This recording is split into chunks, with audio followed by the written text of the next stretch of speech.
UCLA Pauley Pavilion. Champions made here, they say. And the man who defined championships, John Wooden. The statue standing outside Pauley is 8 feet tall, peering over Bruin Walk, a main student thoroughfare. But the shadow cast is much, much larger. The strive to climb the pyramid of success. And inside the refurbished Pauley, a replica of Coach Wooden's den, where he often received visitors. At UCLA, they received championships. 108 NCAA team championships in the Bruins' storied history, 11 of them in basketball, and they would love nothing better than to add another one. Pauley's gotten a little bit of a facelift. It's been refurbished early on the West Coast. These guys didn't even go to bed. They're ready to rock the house. Bruins and Arizona tonight. College game day rolling from UCLA.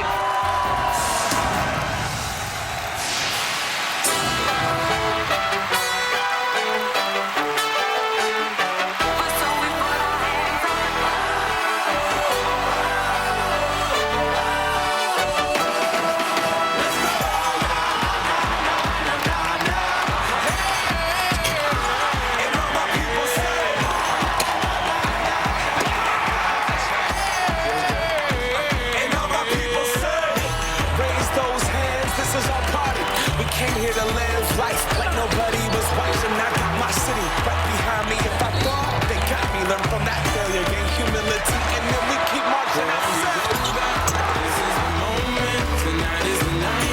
Feel like it's over, so we put our hands up. Like the ceiling can't hold us. Like the ceiling can't hold us. This is the moment. Tonight is the night. Feel like it's over, so we put our hands up.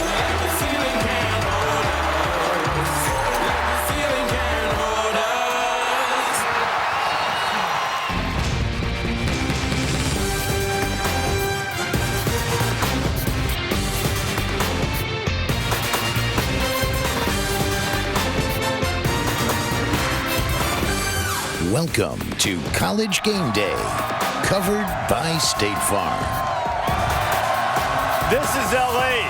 You like a little glitz, a little bit of glamour?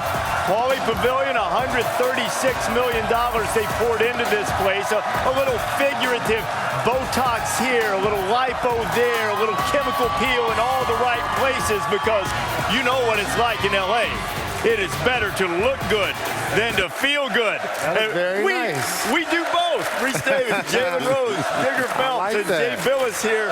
You know, Digger, I got to tell you, you know, they talk pyramid of success. The pyramid of success over the years has sort of upstaged your gradual slope of slightly above mediocrity, right? It was a interesting time of college basketball. This has been a great place for you. It's a place that's very special in your heart, isn't it? John Wooden, no one will ever do what he accomplished. 10 national titles in 12 years. No one's ever going to get close to that. He was the master, had the talent, knew what to do with it, and they won. And Jay, you grew up not far from here, and a different point, different time. Maybe you would have chosen to play at UCLA because of what it meant to people who grew up in Southern California. Well, yeah, I mean, growing up in Southern California, everything was UCLA basketball, and it was a standard of excellence that you got used to, but you didn't realize that this is never going to happen again. It's never happened before. It's never going to happen again. I mean, to win 10 national championships, you said, in 12 years, and 88 games in a row. I don't know who beat them to end that 88-game streak. I can't remember. We'll try to see. Let's get the bull on that, the Riviera. Bull, yeah, Bull. Who ended the 88-game streak? Research on the Bull. Work on that and see if you can figure it out. Really look that one up. Jalen, you played against UCLA after the glory years, but you still know what the Bruins represent in terms of college basketball. John Wooden was great for the game on and off the floor. The pyramid of success is something I apply in my personal life still to this day. You guys mentioned the championships, the great players. Lou Alcindor, the Bill Walton, up through the O'Bannon brothers. This program has done a terrific job. And nowadays, even putting players on the next level, playing at a high level. Going to be here for a couple hours, first here on ESPNU, then over to ESPN. Ben Howland's going to join us a little bit later on. We're only a couple of weeks away from Selection Sunday, and the thing we're going to do in this ESPNU hours, we're going to focus on the tournament and on Selection Sunday. You know, the grind of February, this is the first full slate of games in March, on the second day of March. It sort of turned into the rebirth of March is when you pursue that one litmus test of legitimacy in college basketball. Did you make the tournament? Well, some teams know they're going to make it, but where they're going to be on that seeding line, we don't know. Our bracketologist, Joe Lenardi on ESPN.com, is constantly showing you where teams fall. Lenardi's 1 seeds look like this. Indiana is a 1 seed. They're 12-3 in the Big Ten, still leading the way despite the loss to Minnesota. Gonzaga, undefeated in the West Coast Conference, had a tough win at BYU despite not necessarily playing their best game in front of a tough house to hold a 1 seed. Kansas, I don't know if you've ever seen a 1 seed lose to somebody like TCU and still come back to get the 1, but Kansas 24-4 overall. And Miami, only 1 loss in the ACC to wait. A huge game at Duke today in terms of payback for Duke, but the Hurricanes have already wrapped up the 1 seed in the ACC tournament and 1 more win against anybody, and they'll be the ACC regular season champions. So those are the 4 teams that Joe has as the 1 now.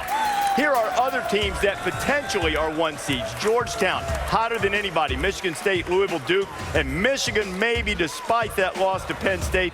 Florida also in the mix now that the Gators are starting to get healthy. So we're going to start at the top of the bracket as we talk about this. And you look at the 1 seeds, all those teams that you see there, the 1 seed, what is the importance in your judgment of capturing one of those 1 seeds?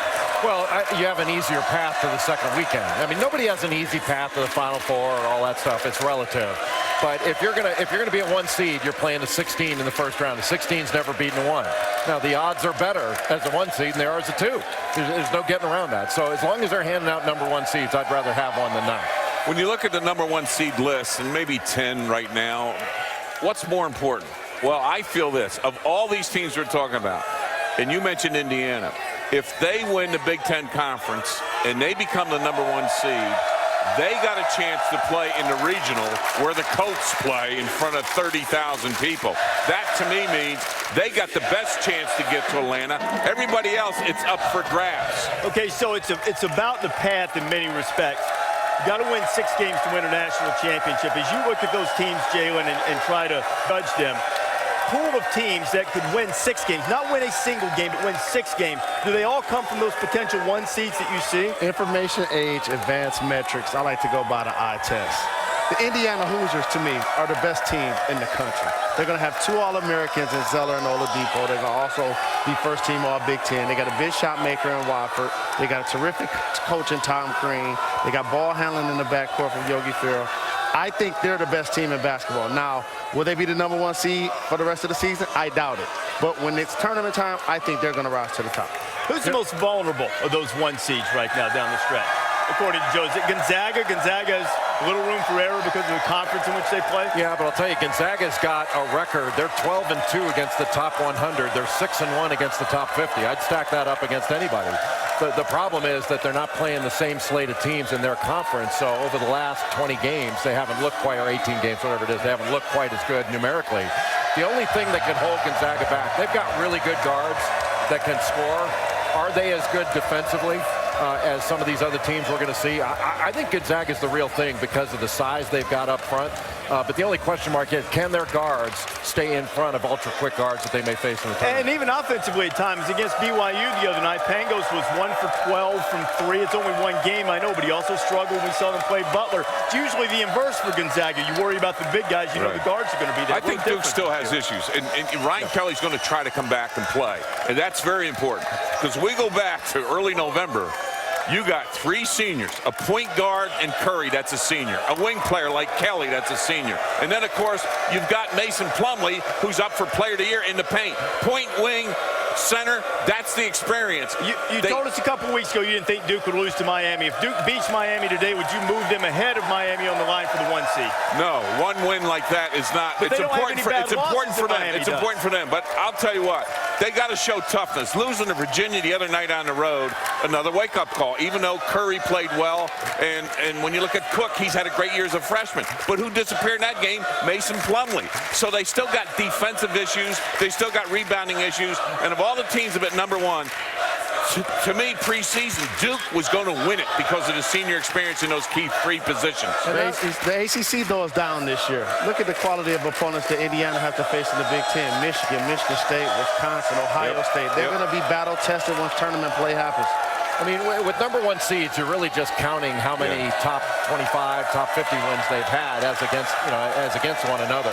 And the Duke-Miami thing will shake out through not only the game today, but the game, the games in the ACC tournament. Which team does better in the ACC tournament? And you hear people say, "Well, road record, how you do on the road is what moves me."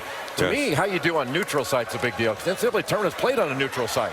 So how teams do in their neutral court games against high-level opponents is a big deal too. And what's more telling about how a team is going to do in the tournament than a neutral site tournament setting that's right before the neutral site tournament setting you're selecting for? I want to get to that because I think that's important. Let me show you the difference in 1 versus 2 seeds. Jay mentioned 1 seed never lost a first-round game, although some of the losses we've talked about the regular season would be the equivalent of a 16-over-1. It's not really the first round. It's the second round. If you're a 1 seed, your winning percentage is significantly higher than it is for a 2 seed. So in terms of trying to get to the Sweet 16, so that's important. So as you're evaluating and differentiating, Digger, when you look at these teams, which numbers jump out at you? I mean, there's the eye test, there's a subjective quality. I get that. But at the same time, at some point you are what your record says you are. So what's the most important thing you look at? I just say the schedule you play. And if you're in a conference like the Big Ten, those 5 teams, I'm including Wisconsin in that mix with Michigan, Michigan State, Ohio State, and Indiana. Those 5 teams have no fear no matter who they play, no matter what bracket they're in, whether if it's first round, second round, which they won't be. But when you're looking at the round of the 48 teams to get to the Sweet 16, that's what's important. Who you play, where you're playing. The other thing I've got to look at, guards can get you to the Sweet 16. Once you get there, you got to have a front line. And it's a team that have both inside and outside and defensive intensity, controlling the boards. Those are the teams that advance to get to the Final Four. Yeah, I'm not sure who first said that, but there's a great quote which says, statistics indicate, but video indicts. You have to look at the teams. So here's the eye test where some teams flunked. Georgetown took on South Florida earlier this game. You say, well, big deal, you're going to lose a game on the road. It is the only Big East game that South Florida has won this year. They're 1-14. It's also Georgetown's last loss, by the way. Since then, the Hoyas have zoomed to the top of the conference. So the Hoyas, a potential 1 seed, lost to the worst team in their league. Kansas against TCU. This was a horrific performance. The BPI, which measures not only who'd you play, who'd you beat, but how did you play along the way, equated this to a 16-over-1 upset. I think I know what's coming next. A terrible loss. Yes, you do. For Kansas. Michigan has been #1 in the country at times. Talked about as a 1 seed. They went to Penn State. They blew a big lead late and let a Nittany Lion team that hadn't won a single Big Ten game get out there and beat them 84-78 and maybe rock their confidence a little bit. So the statistics for all of those teams still very good. Georgetown and Kansas may still very well wind up being a 1 seed. That's what statistics indicate.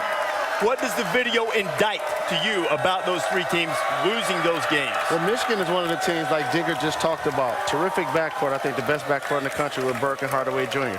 Must get the consistent numbers up front from Glenn Robinson III as well as McGarry. If those guys can play around double figures, I think Michigan will be a team in that second echelon that can be able to advance and make some noise toward the Final Four.